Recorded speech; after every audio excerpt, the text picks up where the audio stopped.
So this afternoon, we have another great lineup of speakers.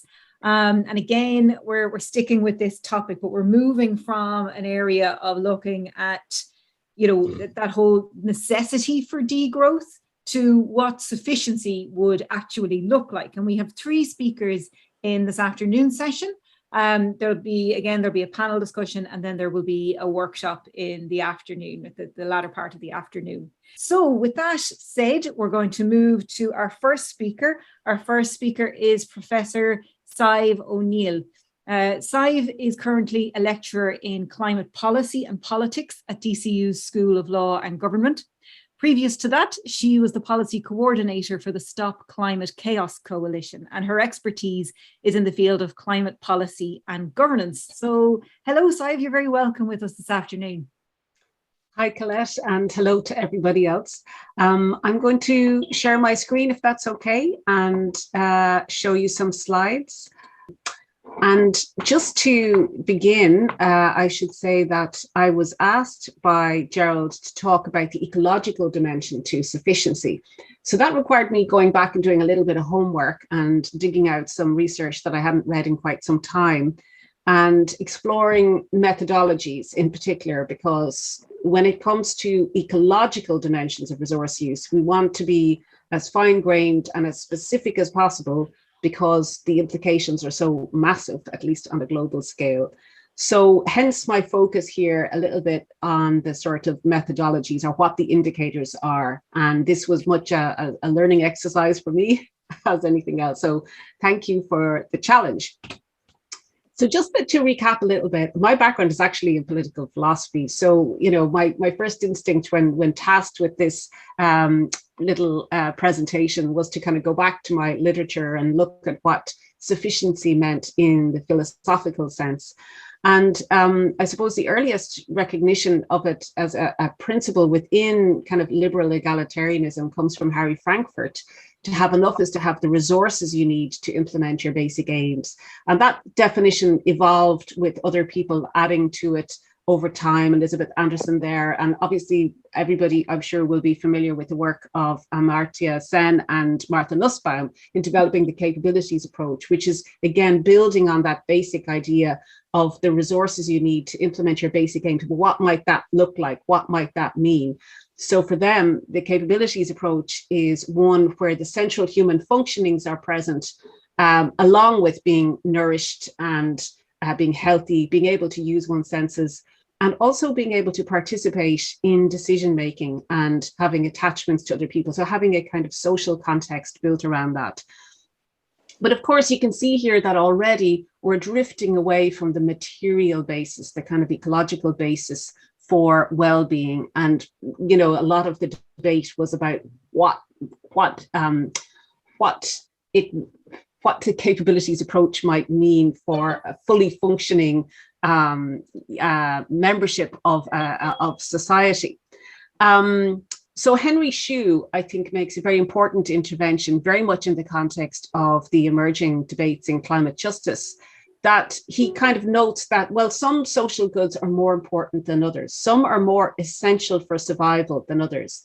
And he makes the point that even in an emergency, one pulls the jewelry before selling the blankets. So there's a distinction there, very much in the context of climate policy, between subsistence emissions, in the case he was using, the emissions from rice paddies, for example, which release methane, which would be an essential food source for many people in developing countries, and luxury emissions such as, a very fancy yacht or something like that, or a private aircraft. So those kind of distinctions become a lot more common when you start looking at the debates about climate justice that emerged over the last couple of decades. But essentially, they arise from that same source, that kind of understanding that, there is a basic level of resources that everybody needs in order to survive and to implement our basic aims.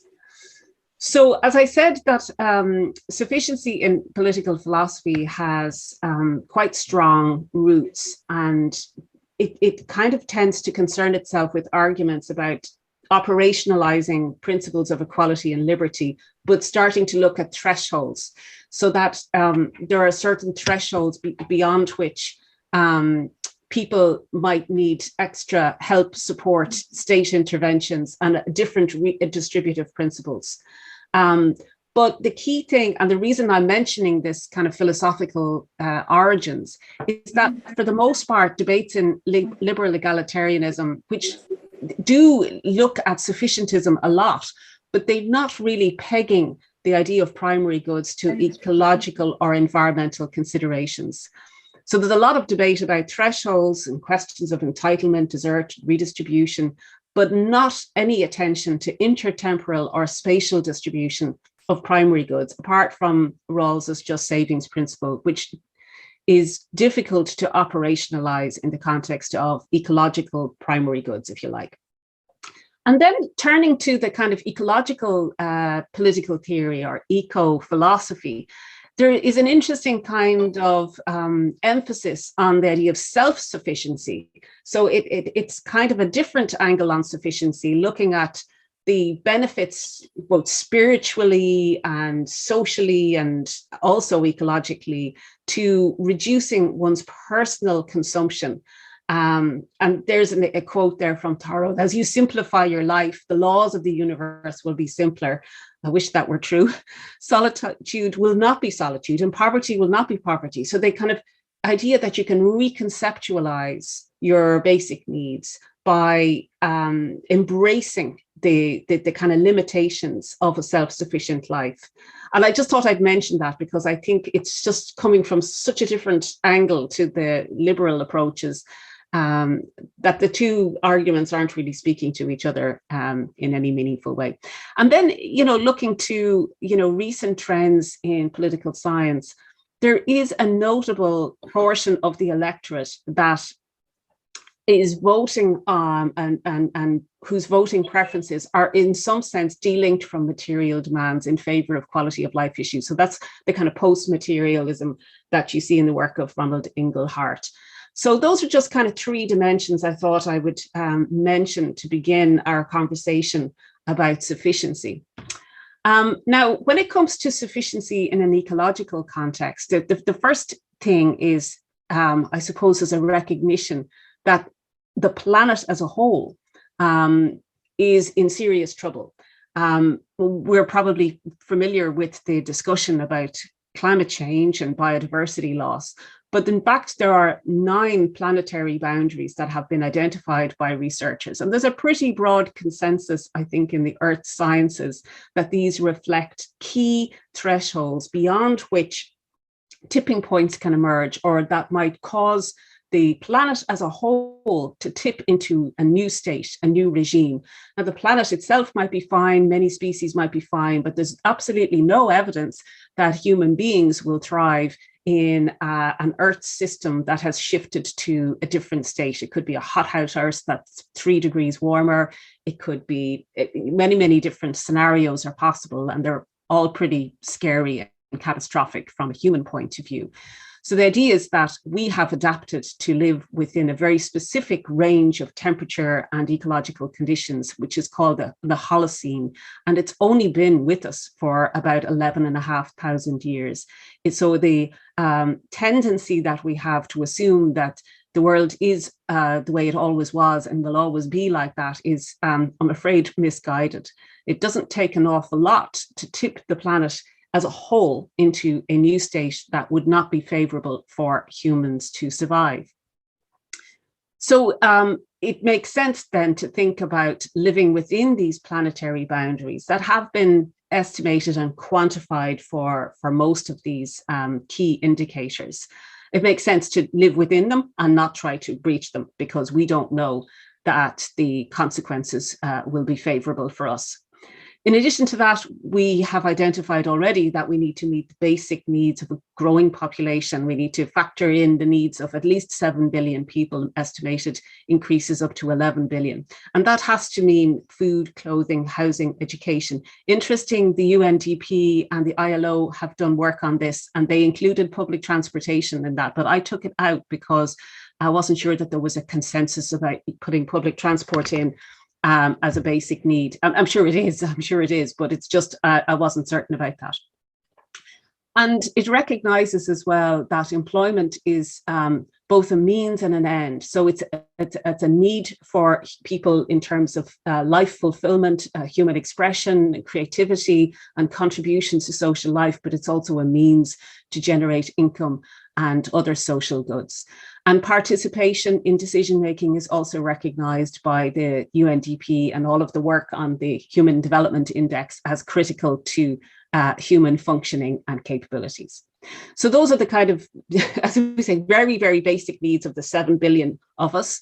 So we have limited resources on the planet, and we're going to have to share them equitably. And we're not going to have to share them equitably amongst those of us who are here, but also with future generations. So renewable and non-renewable resource use has to be consistent with both the regenerative capacities of ecological systems, whether that's fresh water or materials like wood, and of course energy as well, because even though renewable energy is renewable, it's still finite. And also with an intertemporal justice framework, so that we're not overusing resources and leaving nothing behind for future generations. But critically, and I think we'd all be more familiar with the debate about limits to the carbon budget. So the carbon budget has been set as a certain kind of quantity of emissions that we can release that's consistent with the temperature goals in the Paris Agreement. So there's two budgets, one for 2 degrees and one for 1.5, but it's recognized that even though it's likely we'll surpass the 1.5 degree limit, that would be the safer budget to aim for, because of the latest science indicating that even 1.5 degrees of warming is potentially very dangerous for humanity as a whole. And incidentally, we are at about 1.2 degrees. So we're very close to that tipping point, or that threshold. So I just thought I'd throw out a few other very important indicators. And I suppose it's important to stress, although I know it's clear to you, that I'm talking about a planetary scale here. So these are planetary boundaries. I'm talking about everybody as if we're all living within the same geographical and social and political environments, which of course is not true. But it's useful to think about things on a planetary scale, because that helps us maybe realize the extent to which we are in deep, deep crisis. So this is the latest report of the, I think it's the most recent report of the World Wildlife Fund's Living Planet Index. And it highlights the dramatic loss in biodiversity. But the interesting thing about the way they approach that is they're not just looking at species, they're looking at the interactions with different ecological systems and flows, and the kind of ecological basis that supports life in general. So it has dropped by 68% just since 1970, which is as long as I've been on the planet, and it's quite frightening, quite a frightening trend. And this is not a line on a graph that we should be ignoring. This is absolutely the basis for all of the basic needs that we as human beings need to support our needs for well-being. And just to say, you know, and that the Human Development Index, about which there's amazing resources available, all highlight that, you know, at least for Ireland, life expectancy, education, and GNI per capita have been increasing throughout that period. Well, that figure is actually starting from 1990. So we are increasing our draw from the Earth's resources, and at the same time, you know, human well-being has improved. So now that wouldn't be true for every country, but it's certainly true for Ireland. So just to go back to the Planetary Boundaries framework, just to kind of highlight a few things here. So they've identified these 9 sort of key functionings. And if you look at the circles there, the inner circle where the green meets the yellow is actually the point at which the boundary exists. So not the sort of more obvious line between yellow and red, but the line between green and yellow is the one that we have to pay attention to. That's the boundary. So you can see there that we're already past the boundary for climate change, genetic diversity, land system change, and freshwater use, and biochemical flows, as phosphorus and nitrogen flows into freshwater and into the oceans. Now, just to say as well that even though there's a question mark there beside novel entities, there's a recent study that was just published in the last few months quantifying the planetary boundary for novel entities. Now, novel entities includes heavy metals, plastics, basically new things that we're introducing into the environment that nature can't necessarily cope with or break down, and where the consequences of introducing them is not clear or could be extremely dangerous. That could include radioactive waste and also genetically modified organisms. So they've quantified that, and they've determined that, unfortunately, having just quantified it, that we're already in breach of that boundary as well. So this graph here dates from 2015. And unfortunately, the trends have been deteriorating very rapidly since then. So the next time we see this graph updated, it's likely to have a lot more of the boundaries in the red zone. Now, each one of these breaches can constitute a tipping point. But anyway, that's the kind of Earth system dynamics thing, which gets pretty scary. So just to say, and I won't go into this because it looks absolutely horrendous, I'm sure, for you, but the idea behind these boundaries is that they're quantifiable. So for climate change, you can see there that they've determined the boundary is 350 parts per million of carbon dioxide in the atmosphere, or the extra, basically the extra energy that the Earth is having to absorb. And for each of the indicators, they've specified a certain level, quantified it. And that's, of course, extremely useful because it allows us to scale down and determine national boundaries. So this is the second part of that graph there, looking at land use system change, freshwater use. And so it's setting kind of maximum sustainable yields, if you like, or maximum limits that you can then turn into per capita limits.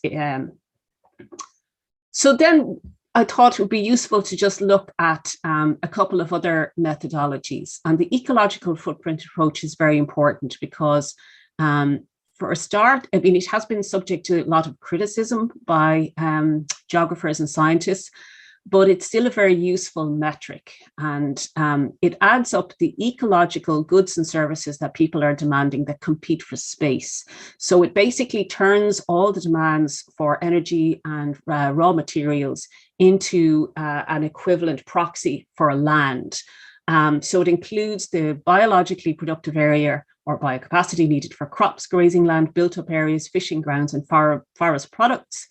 And then it includes areas of forest needed to absorb the carbon dioxide emissions. So it basically turns all of our energy resource use and impacts on and demands outside of our country, so consumption of goods that are imported, into what's called a global hectare or an ecological footprint. Now, I had come across a useful graph which showed that Ireland was actually in the top 5 of the ecological footprint globally. But of course, island nations by their nature tend to consume more land than just on the island itself. It kind of makes sense that our ecological footprint would be somewhat exaggerated, which is why the metric has been criticized a fair bit. But it's still very useful because it just gives you a sense of, in spatial terms, how much you're using. And that's the basis for the Earth Overshoot Day, which is actually going to take place this year in July. So that means that we're using up a half of an extra Earth each year of resources. And what essentially that means is we're overusing the resources and depleting them, but we're also borrowing from next year's budget. So in terms of Ireland's ecological footprint, this is just material I drew from a website that looked at different countries' ecological footprint, and it's highlighting that our resource use is extremely high. We'd need 2.8 planets if everybody used natural resources at the same rate as Ireland. And for this particular metric, they have an overshoot day for each country. And in 2017, it fell in May, which is earlier than the global average. So the average ecological footprint of Irish per capita is 4.8 global hectares. But of course, you know, per capita estimates have their own problems. It doesn't capture the role of particular sectors, say the agricultural sector or data centers, that kind of thing. So it's not perfect as a measure. But essentially, you know, what's interesting there is our ecological budget went into the red in 1968. Now, I'm not really sure how that was calculated, but that's quite astonishing when you consider the level of development that Ireland was at in 1968 and the number of people who were emigrating every year. So the graph on the right shows you a kind of a spread here, and you see all the kind of countries in light blue are European countries, probably OECD countries, whose achievement of human development is quite high, but whose ecological footprint is also very high. So once you're above that second dotted line there, you're looking at exceeding the biocapacity that's available. So our ecological footprint in Europe is very high. So then there's a range of other studies that have worked on this in a lot more detail, scaling it down to individual countries and also incorporating social indicators. So I think this is one of the most important studies. It was conducted by the University of Leeds in 2018 by Daniel O'Neill and colleagues, and it's called A Good Life for All Within Planetary Boundaries. So for this, they determine per capita boundaries for all of those planetary boundaries. Now they've adjusted them a little bit, and they've looked at which countries are able to achieve a range of social goals while at the same time staying below these biophysical boundaries. Needless to say, there's very interesting correlations between some indicators and others. So just to give you an idea, these are the social indicators that they looked at: life satisfaction, life expectancy, nutrition, sanitation, income, access to energy. 1 minute, please, Sadhbh. Education, social support, democratic equality, equality and employment. Thanks a million. So they've correlated the social with the ecological, and they determined that a different, more nuanced graph. And I think this is fascinating. And you can see here that Ireland, I've highlighted it in yellow, is totally transgressing biophysical boundaries, but is not far off the top in terms of achieving social thresholds. And the critical question is, okay, so we know these correlations exist for some things, but how can we reduce that biophysical impact and at the same time achieve those social demands or requirements for meeting basic needs? And it's a fascinating study, and because some of the correlations work in surprising ways. The most interesting thing I will just say to you, because I know we're kind of running out of time, is that the overall economic development, or our human development index, is highly coupled with growth, economic growth and resource use, but not employment. So employment is different, and that's not related to resource use at all, which I think is fascinating, and there's loads to talk about there.